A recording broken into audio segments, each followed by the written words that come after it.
Hello, Elijah here. I hope you're having a good 2025 so far. I thought I'd just start this episode with a quick hello and to say I'm currently booking acts and thinking about artists for season 3 of the podcast. So if you have any ideas of who you think I should talk to, please get in touch and email me at songwritingforsongwriters@gmail.com. Also remember, if you haven't already, you can pick up a copy of my book, The Songwriters Handbook, which is on Amazon and on Audible. This week I speak with electronic producer Phil Meadley, the producer and man behind the group The Gaslight Troubadours, who have been championed by Gideon Coe, Tom Robinson and Sean Keaveney on Six Music and John Kennedy on XFM, as well as by Mojo Magazine. However, before we start this episode, I wanted to add a little note at the start.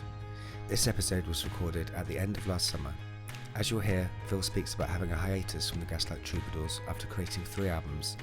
However, you'll also hear that he and I worked on a track together, which at the point of recording this episode, we were playing with the ideas of it being released under a different name. After some thought, Phil decided rightly to release this track we created, and actually a whole album of tunes we wrote together under the name The Gaslight Troubadours, featuring myself under the artist name The Mirorim, a name I'll be using for collaborative work. We're releasing a new track on the 28th of March, and this podcast will be followed by a shorter episode in which he and I will discuss that track and the art of the collaboration for this track and for the album. Also, I'd just like to point out, after being asked, that the music at the start of this episode and the music I'm using for the season 3 of the podcast is a track called The Wildlight by my band The Gravity Drive, and you can hear that tune and download it and buy it on Spotify and all other music sites, or get a copy of the album from thegravitydrive.com. So with all that cleared up, let me introduce you to my guest this week, electronic producer, former music journalist and Commander-in-Chief of the Gaslight Troubadours, Phil Meadley.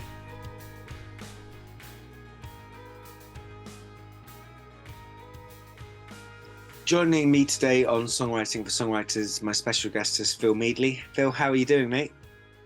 I'm good, thanks. How are you? Yeah, I'm good, thank you, dude. Very hot day in England, so it's nice to be inside, actually. Not be so hot. Yeah, you're looking in a very dark place there. Yeah, I Should be out in the sunshine. Yeah, I like to keep my room quite dark, like a cave, to exist in. Nice. Nice. So, first of all, this podcast is, it's called Songwriting for Songwriters, but I speak to record producers and also people within the industry. Now, would you describe yourself as a songwriter or producer? Or how would you describe yourself? Producer. Basically, creator of music. Yeah, I'm not really I don't see myself as a songwriter exactly, but yeah, I just create the pieces for people to maybe add the lyrics to, or sometimes I just do it myself and create a narrative in my head. I don't know if that's songwriting now, if you know what I mean. I think it is. Absolutely. Anything goes, really. But I mean, I first came across your you've been working under the name The Gaslight Troubadours, and I came across you, I'm pretty sure, through Tom Robinson's support of us at the Gravity Drive and The Gaslight Troubadours on Six Music, and I think Tom even suggested to me, or maybe to you, that we lived in the same neck of the woods. I think that's how we got to know each other, if I'm right. I can't quite remember, but... Yeah, it's all a bit vague, but I do remember seeing you supporting Tom in the Corn Exchange, I think, in Dorchester. Oh yeah, that's right. And I didn't really know you then. Okay. So I think Tom might have mentioned your name. Yeah. I don't know how long I'd known Tom for. I got to know Tom because when we put the first album out, we had a PR. But they weren't doing very well, and I contacted Tom, I think, via Twitter. Yeah. And said, "Oh, yeah, we've sent you something." And he said, and he showed me a picture of all these CDs he gets sent. So, in other words, back off, mate. and and I went, "Oh yeah, but we've got a PR and blah blah blah." And somehow it forced him to listen, and he heard it and thought, "Oh, that's really unique." So, the thing about the Gaslights, if you're a journalist, as I was, you get quite jaded with samey sounding things. So when you hear something that's just completely different, whether you're not sure, even if you're not sure if you like it, you take notice. Yeah. Because it sort of stands out. And I think so I got to know Tom via that, and we became quite good friends. As you know, he's very supportive. So, So you just mentioned there that you're a music journalist. So, and I'm aware of that. You did a lot of work as a music journalist. Were you creating music before that? Were you a journalist first, or how does that work into your journey being a music journalist? Journalist first. Um, I I was doing something completely different. I did like trained to do furniture restoration, Wow. like a city. I did it in Yeovil College. I was working with my dad, and I sat down one day in the car and said, "I'm going to do something in music." I had this weird epiphany. It just went. It was just so clear. It was really strange. And then I just thought, how can I do something in music? I'm not a musician. Okay. I wasn't DJing at the time, but I was always quite good at English. So I Okay. thought I'd do journalism. So I just pushed my way through. Went from like little independent magazines in London. It was always London. It was never local. And then sort of worked my way through to dance mags. Started writing for US mags, doing like abstract electronica because I was really into Mo Wax Yeah. and trip hop Yeah. and Massive Attack Yeah. and Portishead, and Yeah. Yeah. Yeah. so I I eventually wrote for dance mags, and the first and Cup of Tea Records. I don't remember Cup of Tea Records in Bristol, but they were like the Bristol trip hop Okay. underground trip hop act. So one of the first interviews I ever did was actually for a band called Global Communications. I don't know if you remember them. It's a guy called Mark Pritchard who's recently worked with Tom York. Oh, cool.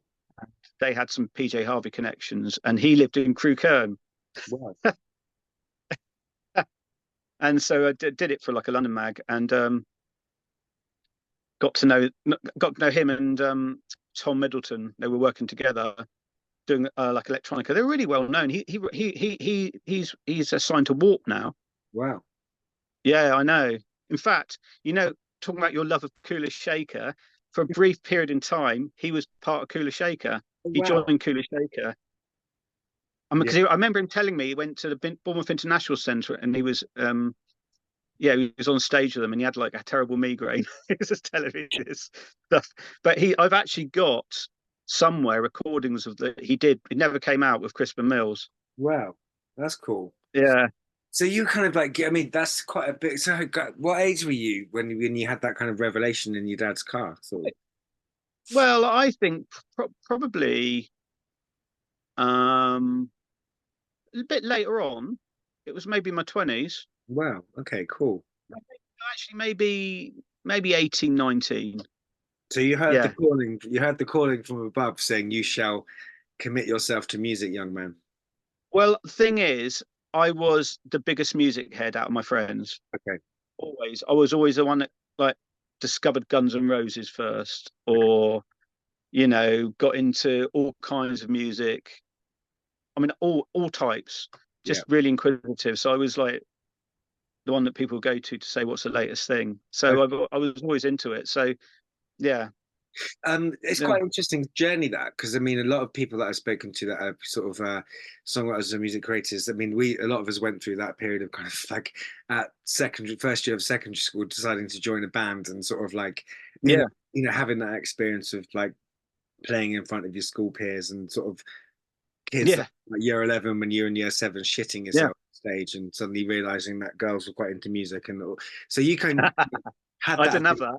you had that a bit later on, which is quite interesting. But I suppose, like from being a music journalist and having, because talking to a musician, I'm finding myself with these podcasts, like some people are open, some people are not open, but you have this intimate moment with someone, which is Yeah, kind of like an unusual experience because you're asking them questions about themselves. yeah, It's almost yeah, therapeutic. So I guess you got to really get an insight into the working mind of like artists and musicians. yeah. I loved it. I loved it.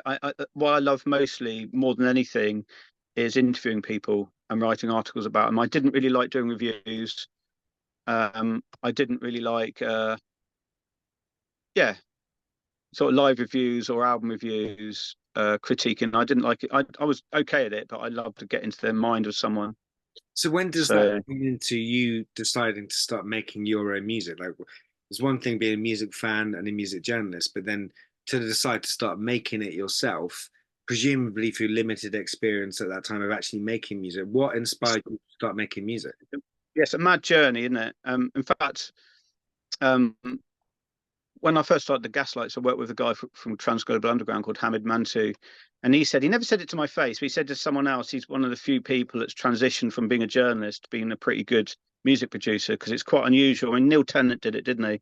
Yeah. Pet Shop Boys, and Morrissey was a journalist to begin with, wasn't he? I think Chrissy Hind as well, maybe as well. Chrissy Hine was, well, she worked in Sex, didn't she, in the shop in Did she? yeah, I don't know if you've seen the Sex Pistols drama. You should watch it. No, I haven't seen the She drama. features in it. Oh wow, okay, that's cool. So yeah, so what was the first piece of work you made, and why did you decide to transition into being an artist? Yeah, well, that's this. Yeah, I was going to say this. So I was a journalist and talking about other people, and then I decided to try being a DJ. Right. So I was a DJ first, and it was pretty much a case of wanting to put my money where my mouth was. Okay. So I'm critiquing all these people that are on the stage, and I'm going, "Oh, you're not very good," or "You're," I thought, okay, then put your head above the parapet and you see how it works. Fair play. So I started DJing, and then I started working. So it got to a point where people were going, "Oh, would you do a remix for us?" Right. And I was working. Well, I worked with a few different people. I was working with another guy who was a DJ at the time, and we were saying, oh, we'd love to do a remix of something. We got a producer involved and said, "Oh, do you want to do remix? If we can use our name, but you do want to do it?" And at some point, he gave us something that was really good, and we were going, look at our remix, and he said, well, not being unkind, but I did all the work here. Yeah. So I thought, no, I'm not having that. I'm not going to do that. And I do know some quite well-known people that still do that. I probably shouldn't name names of quite well-known producers that actually aren't producers and use engineers. Right. And I probably shouldn't say, but or say. I thought I'm not. Yeah, I thought I just thought I'm not doing that. I want to learn. And the thing what held me back was I was thinking I don't want to be shit. I love music so much. If I actually realize I'm shit at this, it'll be quite depressing. Yeah. But I had a friend of mine that pretty much taught me through. I mean, I tried Reason for a minute. The software Reason. I tried that, and I didn't really get on with it. And I had a friend of mine that used Logic. Yeah. And he taught me through it. And he was like a little bit bipolar. So he'd have moments where I'd have to catch him on the crest of the wave, and it'd be manic. It would be manic, kind of like my brain would be exploding because he'd be saying, "Do this, do that, do this, do that." And it was a hell of a baptism of fire because then if you use Logic, don't you? I do. Some people say they can't use it. I've met producers and musicians that can't use Logic. They think it's too complicated. But I just wanted to do it so much. I pushed myself through and just learned from him, other people, YouTube, years and years of just learning the craft. Cool. How to make beats because I wanted to make, which I haven't said before. Because you probably wanted to be a guitarist or a singer, didn't you? Or yeah, I did. I wanted to be a songwriter. Yeah. So I wanted to, when I'd heard Mo Wax and DJ Shadow, I thought, bloody hell, how do you make music out of other music? Yeah. It's so clever. How do you make those, create those, rearrange it and make it into something really cool and interesting? And I just wanted to do it straight up. That's what I wanted to do. It has to be said that Introducing album is one of my favorite albums of all time, and his, I mean, for me, that's his sort of most. That's my favorite move of his, and the first Uncle album, Science Fiction, as well with James. Yeah, those two albums were massive for me because they were just sort of. It's so creative, and the mood and the feel of the music, and again, like you say, the pure genius of like the kind of beats was just staggering as to listen to, staggering. So he would have used an MPC. I think he used an MPC. I've got one of them as well, but you had a very small few seconds of sampling. Right. So when you think about that, he was using very basic technology and still creating that. Amazing. It is amazing. He's astonishing. Uncle is interesting. You probably didn't go, but James Lavelle did something in the Marine Theatre in Lyme Regis. No. He did like a talk, like a on stage thing, and he talked about because I think there was a documentary about Mo Wax that came out, and he was talking about Uncle. Or actually, the documentary talked about Uncle, and basically James Lavelle isn't a producer. He is no way a producer. Okay. He is someone that relies on other people, engineers and musicians to do it. But he's a very good. He's very good at promoting, very good at selling. He's a very good at branding. Yeah. So he was needed, but the fallout from the first Uncle album was DJ Shadow felt like he wasn't getting enough credit because Right. he did pretty much all that work. It was pretty much a DJ Shadow album. You can hear that the second Uncle album is not any, from my opinion, not in anywhere near the same league of Yeah. artistic quality as the first one. You know, it's like, you know, I mean, fair play to him. In the documentary, it is DJ Shadow does say this. He does. He does sort of admit that he really isn't a producer. okay. So I mean, fair play that he let this come out. Yeah. But that is the difference. That's why Uncle doesn't sound as good for my ears as well since the first album. So that kind of shadow beat inspired you to want to make beats. Yeah. It just literally, instead of like wanting to be a drummer or a guitarist or a singer, it just made me want to make beats. Yeah. That's cool. Yeah. So you start making beats, and then I don't know the history before the Gaslight Troubadours. So I know you from Gaslight Troubadours. So take us from making beats to the Gaslight Troubadours, which is your most sort of recent, or maybe your most well-known expression artistically. I don't know, but Yeah.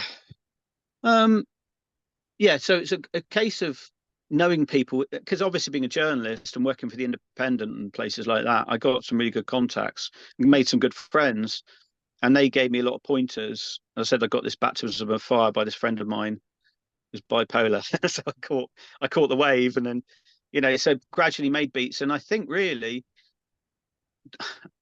you might find it surprising, but the first stuff I made was dubstep. yeah, cool. Yeah.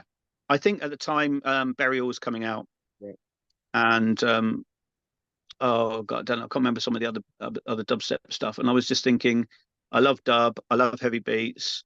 Let's give it a go. So it's a 140 BPM, 140 BPMs, but it's half of that. So it's like you only notice from the hi-hat patterns that it's like 140. Yeah. If you know what I mean. So I wanted to make really gnarly bass sounds. Yes. So that's how I started. And I did some little I put some little projects out. I was on a dubstep compilation. and then got to know Hammy, and we came up with the idea of doing this sort of like, well, I'd been reading about how Black Sabbath got their name from watching the film Black Sabbath. Yeah. So they're a band called Earth, I think. So the prog rock kind of band, or is it prog folk? I don't know what they were. Anyway, they were a bit lost, and around the corner there was the film Black Sabbath was showing, and one of them said, well, God, and they saw like a queue of people around the block and said, God, horror really sells, doesn't it? What if we add horror to rock? Okay. And so my idea was, well, why don't I add spookiness to trip hop? Oh, cool. Nice. That would be my thing. And also, quite bizarrely, I was involved with like through the world music. I was DJing a lot of like tribal fusion belly dance stuff events. There's belly dance and there's tribal fusion dance, and tribal fusion is like more punky, more pops and locks, and they were influenced by this sort of trip hop or glitch hop stuff out in America, and also sort of quite a carnival atmosphere. All these people are dressed in sort of carnival. They were really cool looking guys.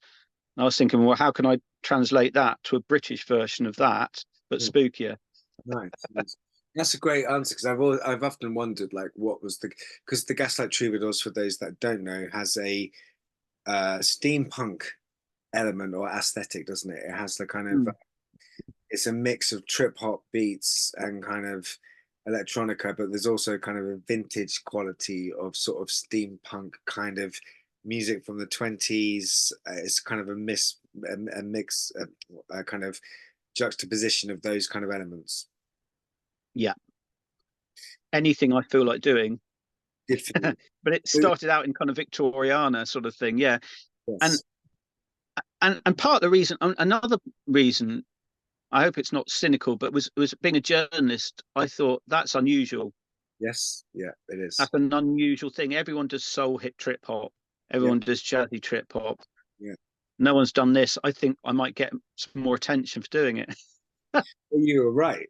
And it was unique and is unique. And first when I remember seeing a session I think he did on Six Music and hearing the tunes again, that is like completely different from anything I've ever had before and is very unique. And Yeah, on Tom. Yeah, Tom invited us on his show to do this steampunk special. He came out of the blue. I wasn't expecting it, and I never saw myself as trip hop. I'm sorry, steampunk, not trip hop. I never saw myself as steampunk because I was more influenced by American glitchy stuff, and I didn't really relate to the way that the sort of scene was in it's like goths wearing beige sort of thing, and it's all about the look more than the music. So to me, a good scene is like music first, and scenes created around it. yes, yes, yes, yes, yes. I mean And, that's very true. That, and I think I spoke to John Robb. I don't know if you heard that episode, but we were still talking about the goth scene actually and where that kind of came from. And it did come from music. It came from the Doors and the kind of use of the end on Apocalypse Now. So a lot of these scenes yeah, sort of, a good. I think also actually I was talking to someone the other day about. I think now with the internet's here, now the internet's here. Now we've had like a couple yeah, of decades of the internet.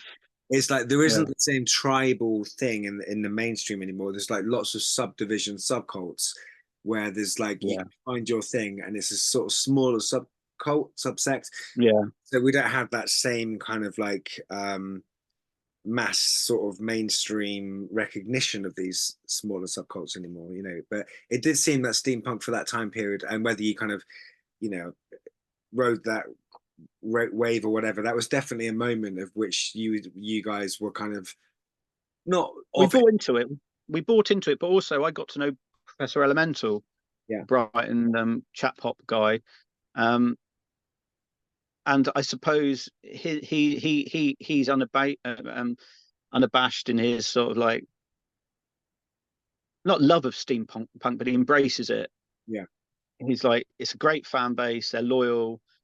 So and the aesthetic sort of suited us. So we I'm not going to stand here and say like the Mission, not the Mission, Sisters of Mercy, and pretend I wasn't a goth. yeah, yeah, yeah. Because even though you look at old videos of them wearing black hats and dry ice and everything, long cloaks, you always go, we're not goths. No, But it's quite obvious that they were. So I'm not going to pretend that we didn't buy into that. no. I mean, and fair enough. You're an artist, and there's that great Oscar Wilde quote, which is like, "Talent borrows, genius steals." So if you're going to steal or lean into a movement, why the fuck not? That's great. But I have to say, you did a one of my favorite remixes of one of our tunes, "Wake of the Dawn," which is a really gnarly like remix, which people can hear. But also, we were asked to collaborate with a track of yours from the Gaslight Troubadours album. Uh, Yeah. I remember getting sent this beat, and it was so quirky and so kind of like it took me like a while to kind of think, how the hell do I find my way into this beat? Because it's kind of like it was so kind of quirky, and it took me a minute to kind of to find my way in, but I did, and it's one of my favorite things I've ever done. Actually, it's probably not very well heard, and I'm not even sure quite how well it was received by Troubadour fans, but it's one of those things where like I love making music for my own right, in my band or as a solo artist, but also I've always enjoyed collaborating with producers. And for you as a record producer and a producer, I know you've dealt with and worked with lots of different people. So tell Yeah. me about that, because you're going to have some like great experiences and some ones that aren't so great, but like you are giving over your creation to another artist who might be the voice of it, and they're going to take it where they're going to take it. Like, what is that experience like for you as a producer to hand over your baby and sort of, get it back? Um, Huge bravado. I mean, it's like working with Mark Almond. Um, after we did the first album, and I mean, I should say a little bit about the story of how we got signed. We got signed to a little label. There was a friend of mine, Simon Emerson, who sadly passed away. He was in the Afro Celts and Imagine Village, and he I'll try and make this quick, but he invited me round one day because he only lived in Broad Windsor, which is quite near, and to his little studio, and said he wanted me to hear. I think it was an Afro Celt album, and he wanted me to come over because he wasn't sure it was loud enough. Because I'd sent him something, I think, and it was so loud. Because I just thought you got to make everything loud. I come from dance culture; everything's got to be bloody loud. So he came over and he wasn't sure why it was loud. No, actually, I hadn't played anything to him. He just asked me over and said, "What do you think? What do you think of this?" Basically, because he wasn't sure himself. Yeah. And it was very polite, but it wasn't really sort of like, the levels you'd expect to hear something like that, even though it'd been mastered in some really posh studio.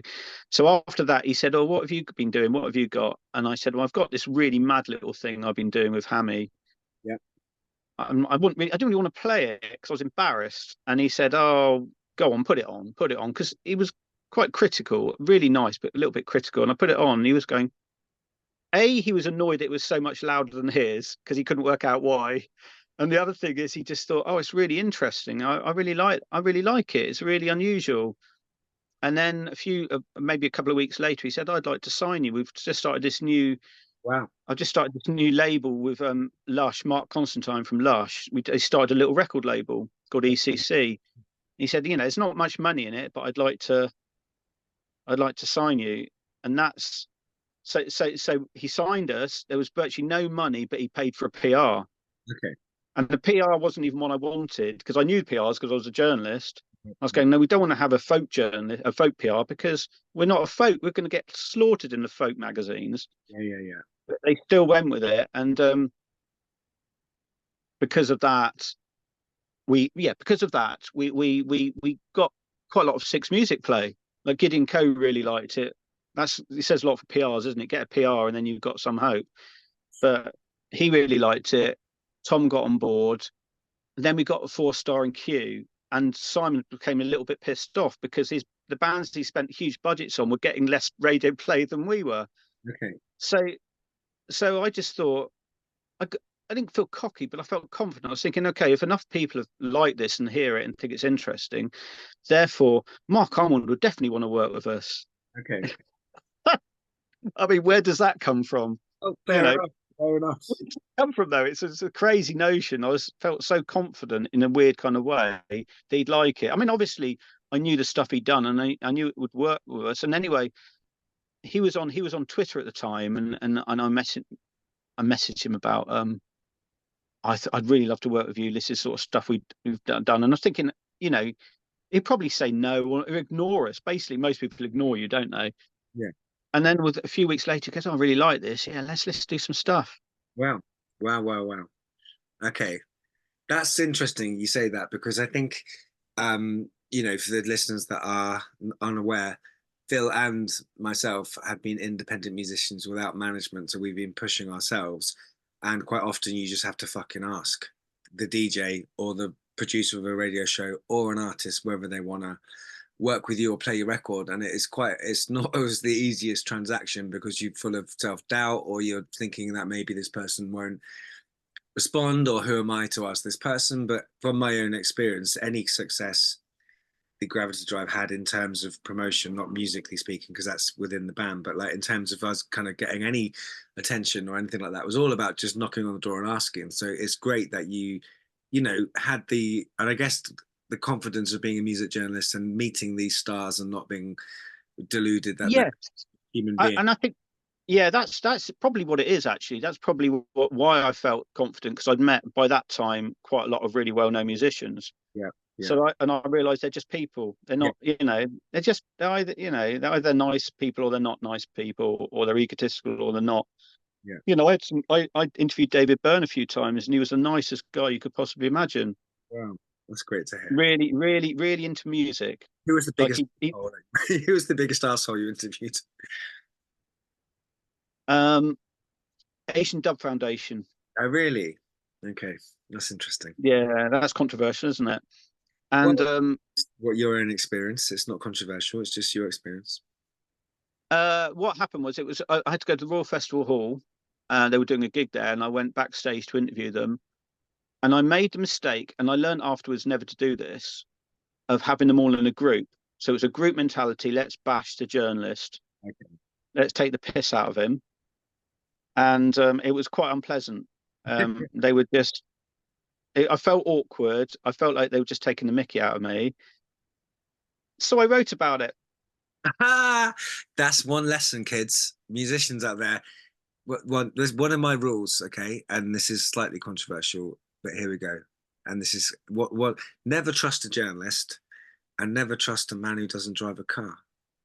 They're controversial, but controversial. But the journalist thing is like, well, you make a good point there, which is basically like, if you're going to be cocky, recognize the journalist can put that into print. The other thing is, what annoyed me is that, I mean, I met people from the NME and other journalists, and I was probably one of the nicer ones. I was really into music. I wasn't going to take the mickey out of anybody. I wasn't trained to be an NME journalist who basically, I was told it's just they make a joke out of it, take the piss, make the joke. I came from the independent. It was like kind of more serious journalism. And so I was annoyed that they were taking the mickey, because I was thinking, I like you guys. Yeah. I'm here to promote you. And after that, I just thought, you're idiots. There was one guy that wasn't an idiot. I didn't feel was an idiot, who I sort of kept in touch with a little bit. But it was a group mentality, and that after that, I thought, right, no more group mentality. Okay. Artists, musicians on the road, bored, having to fill in time before a gig, might take the piss out of a journalist. So by the time I got to interview Placebo, that we did it separately. Okay, cool. And one of them said to me, that was clever. Okay. Interesting. That was a clever thing to do. That was a clever thing to do. So go back to Mark Almond. So through knowing these stars or having communications, you reach out to Mark Almond, who says yes, and that kind of then adds another element to your story as a producer. Yeah, I don't know if I worked with any other vocalists, because before that was instrumental, which I should say. It was just like we use found sound, so old cylinder recordings, and tidy them up and make like DJ Shadow would, but in a kind of more quirky Victorian way. Yeah. But I think maybe him, and maybe there was a couple more, maybe realised I could work with vocalists. So how is that though? Like, go back to my question. Like when you hand it over, it is, you're doing, it's bravado, like you said, to reach out to people, but there's also a lot of trust there that you're giving someone your baby to kind of work on. Yeah. Okay. Yeah. No, it's you brought that back nicely there. I like it.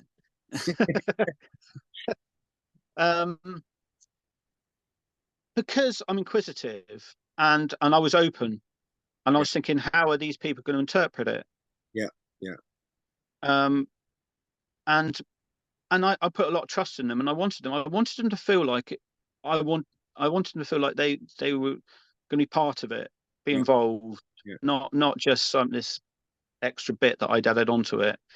It's just like, what's your vision of this? And I always found it really intriguing about how people interpret it. I mean, sometimes I wasn't sure. Yeah. But I mean, what I did with Mark Almond was that I did a cover of The House is Haunted. Yeah. So that's the inroad. He'd done a track, and I said, I'd love to do a version of this, but I want to use the original singer and duet you together. Right. And he thought, yeah, let's do it. So you had a vision. You had a vision. Had a vision, but not so much of a vision that I was intransigent, if you know what I mean. Yeah. I was like, so I think that's basically how I work with as you know, I'd send someone a track, and sometimes I knew that was an interesting track for you to do, because I'd listened to your work, so I just thought, let's see if he can do this. But it was really interesting, because I mean, I suppose I see myself as being quite a melodic songwriter, and it was one of the things where it was like, in a sense, it was like my hardest challenge as a songwriter to date, because Yeah. it's almost like, oh, you think you're good, do you? Well, then try to do something to this. And, you know, it was one of those things of like, I suppose as a songwriter, you know, I always felt if I'm working with producers and you, that I have a responsibility to like raise my game to the sort of production level that I'm being sent something because it's really good. So you're gonna have to deliver here, but you also can't do like what you're used to doing because you're doing something different. So you're the beats, the soundscapes, that's someone else's vision. So you have a responsibility to like respond to this because this going to go on an album or whatever. You've got to like deliver your melodies, but you've also got to deliver a concept within their kind of brand or within their kind of sound and genre. So that was quite Yeah. the way I got into that one was like, this beat sounds like a sort of ticking time bomb, which is going to go off, which made me think about, well, what would happen if you were told like the world's going to end in 1 hour, or like by in 5 hours time? Like, does that like, you know, everybody, Apocalyptic kind of thing, yeah, isn't it? like everybody's obsessed with the end, but what if it was like you have an hour and just like what would happen? That's kind of my way. Yeah. The other thing I'd say is I really thought about who I collaborated with. So I'm just making it sound random, but even with Mark Coleman, I thought he would work with us. Yes. So each time I was thinking, you know, I didn't just think I just want to work with them just because I want to work with them. It was always like, yeah, I think I can see something in them that would work and that would work with me, and I think they would find it interesting, Yeah. you know, to do it. So the other thing I would say is I learned along the way how to mix vocals. Yes. Yes. So I put myself, I think maybe being a journalist and thinking you've got a deadline, Yeah. made me just think, right, you can do this, you can produce stuff, you've been, you know, you push yourself, and it's a hell of a learning curve mixing vocals. Yeah, of course. You Big said something time. really interesting there, which I can't remember who said it. It was either Pete Townsend, I think it was Pete Townsend, who said, no, or Jimmy Page, saying that a deadline is a great thing because what it does is it brings out, like, you have to be instinctive, you have to bring your A game. And for me, as a songwriter, I'm quite a quick songwriter, but like I've collaborated with people where you've got 2 hours to write a song. And then I've worked with people where you feel there's a bit of a kind of time to it because they're producing something. What I love a deadline. How do you feel about, and as a journalist, you've said you're used to working with that. Do you think there's like a kind of healthy time for like collaborators to kind of work? There's a healthy period of time for like a song to be made, because if it goes on forever, it's like, you know. So how do you feel about time as a relation, as a kind of factor in collaborative efforts? I think you've got to keep the momentum going, and if you're in the zone, you've got to keep in the zone. So I mean, you and me are similar. I think, you know, we work well together because we've got that deadline in our heads, and also like it's a muscle memory, isn't it? Yeah.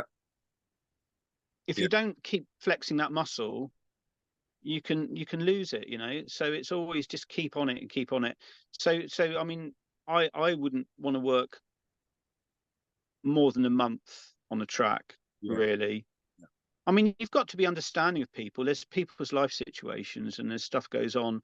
But I think a respectful thing for everyone is to do it within that time and quicker if you can. But it depends how you're feeling. If someone's really stuck, so for example, I send a track to someone and they just think, I've got no inroad. I don't know where to go. I sent a track, I worked with Eliza Carthy, and I sent her this electro swing track. And she took a while to do it. She said, I love it, but I can't find an inroad. And it took her, and eventually she found an inroad, and it was great, and it got a hell of a lot of radio play and stuff. But sometimes you have to be respectful of that, and say for someone like Eliza who's thinking, well, it's worth me waiting a few months because it's Eliza Carthy. And if it doesn't happen, that's fine. But how important is it to you I mean, like, you know, I've worked with you on 2 things that have come out and we're working on something else, but one of the things that I've really enjoyed about working with you on a new thing is the conversations we've had about it, actually, about the kind of discussions about influences, kind of cultural influences, understanding each other's viewpoint on what this is, where it could go. Yeah.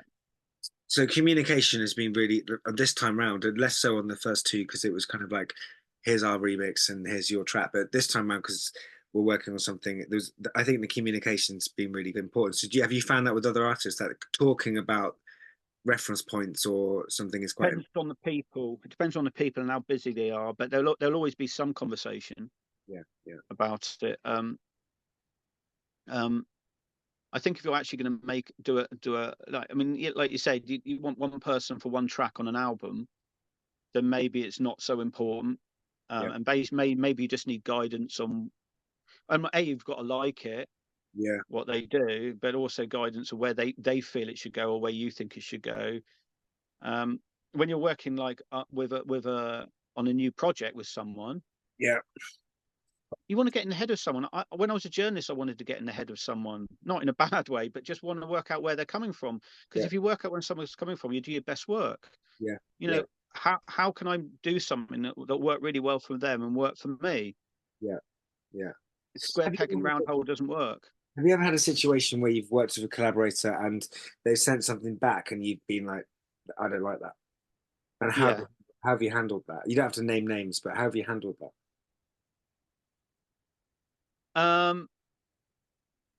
There was, I can think of two things off the top of my head. There was, I had a track and sent it out, and I'm not even going to explain the track, but what came back was just not, there was no, like we're talking about conversation, there was no conversation. It was basically, there was no, what do you think, what would work for you, where do you think this track's going? It was basically the artist sent back some stems, some vocal stems, without asking me at all anything, and they just had a particular vision, and I got it back and I just thought, this is so far removed from how I see this track going, because it's quite a commercial track. I Right. was thinking this could actually get radio. By that time I was getting radio play, and I was thinking this could be a really cool track. Yeah. And what I got back was there was not even any chorus. There was almost no verse. Okay. And I was thinking, how the hell do I create any kind of chorus? I did in the end.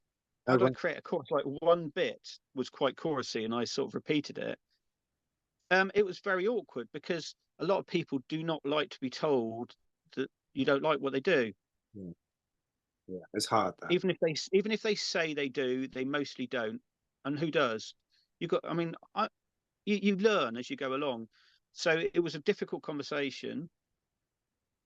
And even then they weren't going to move, so I had to make something out of it.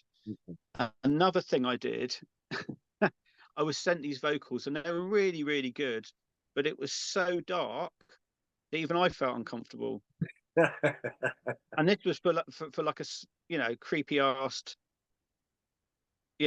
trip up project, which was full of darkness in a way, but kind of comedy darkness, to be honest. Yeah. And I just thought, oh my god, I can't put this out. So I cut huge sections out. Okay. Yeah. But it sounded really good, but the person, they were really good about it. But I think I know that because they said to someone else after, why did you have to cut all that stuff out? And they went, well, it was a bit dark, love, it was a bit, Sure. So yeah, there's those. There's I've done projects since then where things just haven't worked out, and that's something I've had to learn. Yeah, I think there's like from the reason this is interesting, I think, for like podcast particularly, is like a lot of songwriters will collaborate, and I think sometimes it's particularly producers, like sometimes I've always felt I'll respond, we'll have a chat, I'll respond, and then you can do whatever you want with it, because it's like baby. So for me it's kind of in the context where you're asked to contribute something to someone else's work rather than a new project, it's like I've always had the kind of idea of like, well, I'll give you the best that I can do, and whatever you is up to you, and that's the kind of basis in which I've collaborated with producers or remixers, or that it's understood. It's almost it's also how flexible someone is. Say for example they've given you something good, but you're thinking, yeah, but I know it's going to sound better if we do it like that, or at least we can try. And if someone just goes, I'm willing to try, that's a hell of a lot better than someone so intransigent that they just literally go, well, that's it. and then they get the huff and they go off in a hissy fit. So, and it happens because I find music, people get very, very passionate about music.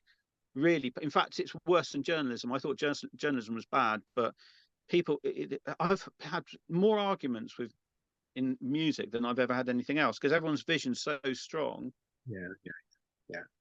So it's quite funny actually, because going back to like being in bands as kids, the fantastic Beatles documentary Get Back, when that came out, I got messages from about 15 previous band members going, "Oh God, I've just watched this Get Back thing, and it's reminded me of all the band practices we had." Because if you've ever been in a band, that Beatles Get Back film is like a great insight, because you've always had those silly conversations, those political conversations. yes, Someone's working harder than someone else, all that stuff. So when you're in your teenage band period, you kind of, to some extent, you kind of work through that stuff, I guess, or there's a dominant figure who comes forward and they kind of, that stuff gets worked out. So it's you've had to deal with lots of different collaborators, and it's quite fascinating. And it's mostly been really good, by the way. I mean, yeah, I'd say more recently, I've had more troubles recently than I've had when I was in the Gaslights, in a way. But I think there's a lesson there. I think you've just got to learn. It's difficult working with people sometimes, and okay, two things. So you say when I was in the Gaslights. So is the Gaslights true? That 3 albums you put out with them? put 3 albums out. Is that kind of project sort of shelved for now or finished in your mind? Is that kind of okay? So It's you're chilled because I had in my mind. Sorry, I didn't to interrupt you, but I had in my mind. This is a whole nother conversation. But the first album involved 3 people, 2 producers, and a singer who was also a producer. That doesn't mix. That doesn't work. 3 producers. It's awful. So it was quite hard. It was hard to get it out, to the point one person tried to get us not put it out. Okay. The arguments got so bad. Okay. So and then in the second album, no, before I did the second album, the other producer left for various reasons, which was difficult. And so sheer bloody mindedness of my part, I was thinking, I'm going to carry this. I'm going to push this on. And I was thinking, I want to do 3 albums. Okay. If in the meantime it became massive, then maybe I'd carry on doing more. But I was thinking that's enough. Okay. So I just thought by the 3rd album, there was various reasons why I didn't want to do it anymore, and I thought that's enough. So I wanted to prove. I don't know about you, but half of it's proving something to myself. Yeah, sure. So now that's kind of done, the 3 albums, and you're now obviously wanting to be creative, but you said that you've had some difficulty at the moment, because I mean, to be fair, when any artist leaves, I mean, look at Macca after the Beatles, for example. When an artist leaves something they've been doing for a decade or more, you're in the wilderness, you are a bit lost. So and you're trying to find new people to work with. So is that kind of where you found yourself after the Troubadours, like wanting to carry on creating but looking for a new sort of avenue? Yeah, but I never felt lost, because unlike everyone else, I made the music. Yeah, sure. Okay. I mean, I don't mean that to sound hard, but I always had that, all the stuff that had gone out there, I'd made. Sure. So I wasn't lost. I was. You're right and wrong. You're right and wrong in a way, or not even wrong. But yes, it was. I was trying to find a new creative outlet, but I was always confident I could do it. So I didn't feel lost in that way, if you know what I mean. Yeah, I get you. But if that makes any sense to you, but it has taken a while. It's taken a while to know what I want, or I've tried a few things that haven't really worked, and we're onto something good. We are, and this is kind of without kind of giving the game away, because I mean, this might even come out with the tune, actually, to be fair, because there's a bit of a backlog of episodes, so maybe we might even keep this podcast until that point. But we have been working together on something which is very exciting, and I think, as I said earlier, that the kind of conversations around where we both thought what we both thought would be a good thing to do, or the kind of, because I was always interested in, like, okay, the Gaslight thing's amazing, and the remix you did for us as Wake of the Dawn was like, but he's clearly like someone who is like doing the Gaslights thing, but he's got he's got like a bigger palette than the kind of Gaslight, Yeah, which was proven yeah, to make of the dawn. So I was always thinking, like, if he made like another album or did a different project, what would it sound like? You know, because I suppose the Gaslights was kind of rooted in that kind of Victoriana vintage kind of thing. I was always really intrigued to know like what would Phil do if he was working on a different kind of project or different people. And I've had the luxury of being involved with that. And you know, the track that you sent me to work on was like, whoa, okay, this is amazing. So, you know, from my own point of view as being a songwriter, it was extremely kind of refreshing to get something which was really yeah. well. I think actually, when you're saying, do I struggle? What I did, I mean, the third album, I pushed the hell out of that in terms of what I thought the fans would like. I just thought I'm doing what I want, so I involved hip hop, psychedelic stuff, dub, you know, and I knew people just wanted them to do like steampunk electro swing. I knew what they wanted, but I wasn't going to give it to them because it's my baby, you know, and I just thought I'm pushing it. So yes, when I gave that up, and I've been moving this way gradually. If you ever listen to Gaslight's albums, you might Yeah, even realize that yeah, moving to something that I would tend to listen to myself, yeah. Okay. and it isn't steampunk. I can tell you that. So it's you know, I mean, I listen to all kinds of stuff. So um, it's nice to sort of not, yeah, to I don't know if it's more mainstream, but it's just maybe more, yeah, yeah, a little bit less niche, I guess we would Yeah, I call it. think like one of the things I really respect about the Gaslights, and I can hear that transition, but like for example, if I'm doing if I'm a songwriter that's working with my band, or like if I'm working with an acoustic guitar, it's like Mm, you can get to a point where you're like, okay, now the acoustic guitar's being like annoying because like I need to move away from that to something else. And yeah, it's important, I think, to be in your journey as a record producer, as a writer, is to change instruments or to like change style, not to do like to be authentic, but you know, but to kind of like challenge yourself within and not get pinned down by the same sound because you yeah, get really good at doing that, and then it's like mm, almost at a certain point it becomes flat. yeah. Well, look at Radiohead. Um, I absolutely love how they've transitioned. Yeah, Some people can't get past the bends.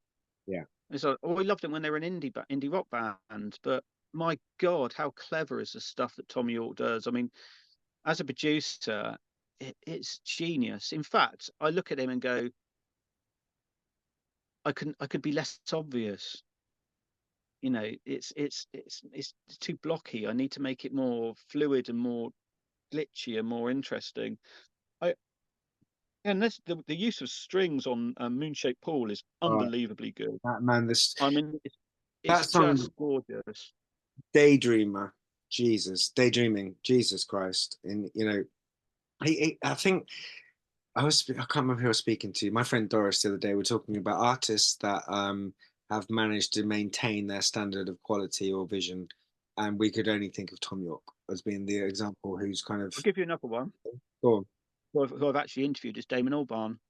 That's a good point. Um, I think I think it's amazing because it's not just Gorillas, it's Africa Express as well. So Yeah, he went yeah, out to Africa and collaborated with a load of African artists. In fact, when I interviewed him, he was working with an African artist, and yeah. it became quite awkward because by the time I'd interviewed it, it was a um, broadcasting house. What's the name of it? The big one that they've just shut down, White City, isn't it? Yeah, I think where they filmed Jules Holland because I interviewed him for a front cover for an American mag, yeah. and saw Jules Holland Okay, afterwards, right. and saw him with this, and then Wilco and a few other people. Yeah, Um, and yeah, it was an awkward interview because he was very he thought journalists were idiots. Basically, he probably had I don't blame him. He probably had so many people asking the same questions, yeah. and he just thought, well, all you're here for is to interview me. You don't care about the African artist. Right. Okay. So Yeah. I spent most of the time having to prove to him Right. that I was actually knew what I was talking about. And once he realised that, he calmed the hell down Okay. That's cool. That's cool. and became nicer. In fact, when we stopped the interview, I said, "Oh, thanks very much," and he became really nice. Okay. And I was thinking, well, you could have tried that when we were interviewing, but yeah, it's a good point. Damon Albarn and Tom York are probably like of the kind of our generation's kind of artists of the two that but Damon, coming back to collaborations and things that fail, and and this is something I've learned recently, to accept the failure of it. But he, in an interview he did, on probably a couple of interviews, he said he's done loads of failed collaborations. Okay. Loads of them. He just keeps trying. You think of the caliber of people he's worked with, or some of them haven't worked. You don't get to hear it because it didn't really work out. Yeah, that's a good point. Well, that's the same as like songwriting, It's like there's loads of songs that I've written that haven't been released, and for whatever reason, whether they've not made the cut as a record or I've just got bored of them, or I don't think the songs were as good. So like as a songwriter, you have like what you get to hear, like say the 30 songs that I've put out, there's about 180 of them that didn't get there. So it's kind of the same as collaborations. It's weird though, because when I first started, I was like, no, I can make any track work. Okay. As a producer, I feel like I can turn most things I can turn, or anything, into something. And I was very single-minded on the track, and I would only do that track until I'd finished it. And then gradually I learned not be so precious. And now I've got a load of stuff that's been unreleased. Yeah. Okay. But I learned that I was just very single-minded, and know I can make anything good out of something. Yeah. To begin with. Well, that's awesome. So we're coming towards the end of our time here together, but for people that aren't aware of your work, they can find it so far on Gaslight. Look up the Gaslight Troubadours, but tell us about tell us about what's coming up next for you, musically, creatively. What's coming up for me next is our collaboration. Yeah. And do we dare to give the name of that, or should we wait? We could do. It's up to you. What do you think? I reckon we should announce the name of it, because it's a cool name. Yeah, you announce it. Okay, you came up with it. So so we're calling it Children of the Sun. We're both really influenced by quite psychedelic late 60s music, aren't we? Bit of the sort of indie stuff coming into it, and also like your Chemical Brothers, and your big beats. I don't want to say Fatboy Slim, because it's a lot different, but it's kind of upbeat stuff instead of slow paced. So that's what we're going for. Yeah, big kind of attitude with late 60s psychedelia twist, and the thing that we mentioned, Uncle. One of the great things about that Uncle album was the collaborations with Badly Drawn Boy, Richard Ashcroft, Tom York, and that great track, Blood, what's it called? Bloodstain. I don't know. I can't remember. Great. Which one? Sorry. Bloodstain. Oh, right. And yeah, I don't mention Uncle very much, but actually that is a very good comparison. Yeah. And the same with the Chemical Brothers, who had great records with, again, Ashcroft and Gallagher, and all these collaborators, and Prodigy with Crispin Mills from Kula Shaker. So it was, I guess, the Children of the Sun concept, from maybe from my point of view, but also from the both of us, was like, isn't it great when you get like those great big records that are kind of attitude dancey records with great vocal combining. With a great message as well, because it's decent lyrics, so it's intelligent. Yeah, exactly. So that's the that's the root seed of our new kind of thing, which is it might be cool to release the track with this as it lands, because it's quite a good way to talk about you and your work, but also to actually kind of release so that's kind of what's going on. So that's my main project. Because I believe that you've got to put effort into a project. So if I spread myself too thin, I'm not going to put enough into it. I mean, I've got something with Professor Elemental that we're doing. He basically wants to release an EP or an album of our collaborations, because we've done quite a few collaborations with him. Right. And even though I'm not doing it anymore, I just thought that's nice for our catalogue, and it's fun. There's a couple of other things, but I don't like to have more than one big project, because I need to put my effort into it. Yeah. So that's kind of how I look at it. Because you've got to make things work. You've got to really go for it, haven't you? This is something you and me both know, because we've been in this a long time. You've got to if you don't put it in the hard yards in, you're not gonna. I agree. you've got to have belief in it and the camaraderie. And united front. You've both got to believe in it. You have. Yeah. So we're coming towards the end of our podcast here, but this is a question that I always ask people from the songwriting point of view, is like, what songs you wish you could have written? So I'm going to ask you two questions. What track do you wish you could have worked on, first of all? Oh God, if you knew how much, can I show you my music collection? Yeah, do show me it. Not Jesus Christ. Okay, that's for the people that can't see this. Phil is showing me a sort of 360 kind of view in his room, and the only person I've ever seen with the same amount of music is Bob Harris.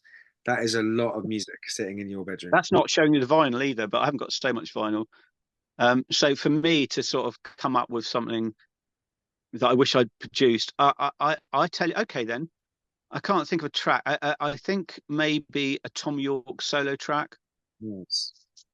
Something like that. What's the name of the guy that he collaborates with? Nigel Godrich. Nigel Godrich. I want to be him. So my next question was, who do you wish you could collaborate with? And I think you just answered that. No, I don't think I want to collaborate with Tom York. Okay. I think he'd be a grumpy sod. Okay, who would you dream? I love him. I love him. I didn't even want to interview him because I don't think I'd like him, but I love it. I love what he does. I've seen interviews with him. I think he could be really nice, and I think he could be not very nice. And so no, I wouldn't want to. I wouldn't want to collaborate. So who would I want to collaborate with? They're probably all dead. It doesn't matter. We'll get a Ouija board, and like, who would you conjure up? Hendrix. Yeah, good answer. Morrison. Jim Morrison. I think we could have fun with Jim, as long as he wasn't completely off his head at the time. Well, that's kind of interesting. I mean, Hendrix is brilliant, but like also that Jim thing is like some of like what I'm bringing to the Children of the Sun thing is to kind of reimagine the because I was in a band where I was like not playing any instruments at one point and having to do that kind of frontman thing, which is like in essence what Morrison and people at Ashcroft were doing, was like that shamanistic thing. So I'm kind of allowing myself to do that on this and kind of take that element of I'll name one other person. Sly Stone. Yeah, good choice. I wouldn't work with him now, but in his heyday, my God. Yeah. Brilliant. So there you go. Brilliant answers. And the one piece of advice you would give a producer, let's go, there's a young kid listening to this somewhere in the world who's like 12, 13, 14, and they're kind of getting into stuff. What gift of advice would you give to them? Put all the groundwork in. Learn about as much about production as you can. You know, I learned about compression. I'd known about compression a long time, and the only time I fully understood it was watching Neil Young's producer showing a hardware compressor and say, well, this is what it does. And I went, oh, all that, I get it now. Right. I get it. It makes the loud bits smaller and the quieter bits louder. Right. Nice. Basically. Do your research. So I would say really learn what you're doing, but never lose your imagination. Yeah, that's good. Never lose that spark, because I've always felt like I've got a good imagination, and I want to keep that. I want to keep that slight naivety on that one. So I'd say keep that, but learn your craft.